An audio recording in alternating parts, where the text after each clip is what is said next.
Hey, what is up guys? It's me again, Pijong, and we are here at Lucban Road. Papunta tayo ng Sampaloc, Quezon. At kanina umaga, medyo inabot ako ng malakas na ulan. At napaisip ako, parang masarap kumain ng lugaw So, naisipan ko na dumaan dito sa kainan na ito. Isa ito sa sikat na lugawan dito sa Sampaloc. At sa oras na ito ay tayo palusong pa lamang sa Sampaloc, Quezon. At madadaanan naman natin yon. Kaya tara na, let's go!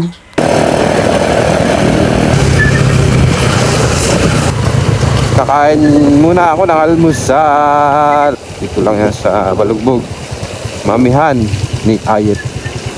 Ayet. Tigil tayo. Ganda dito ng view. Pagbaba mo pa nga lang dito ay bubungad na agad sa iyo ang napakagandang tanawin, ang ating mga bulubundukin. Yo! Kubad lang ako ng aking kamote.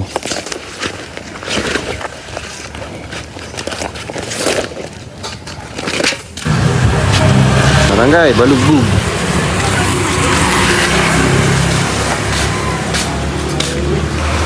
Ito, lugaw nga po.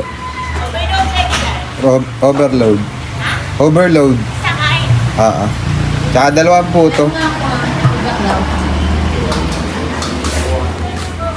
Pasok mo nga pala dito sa loob ay meron ka pa ditong makikita na napakagandang tanawin. Ayan napakasarap tignan ng mga bundok na ito. Ayan pwede ka rin tumalon kung gusto mo.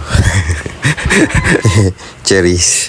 Ilang saglit nga lang, ito na yung ating order. Overload na with egg and bagnet ata yan. Sa murang halaga, 65 pesos lang. Meron ka ng overload. Right, tapos kakain ka ng ganyan ang view. Talaga naman. Hindi ko na nga pinatagal ay talaga naman inubos ko na agad yung lugaw kasi mainit pa, masarap kainin yung lugaw. So, right. Tara, let's go. Yan na tayo.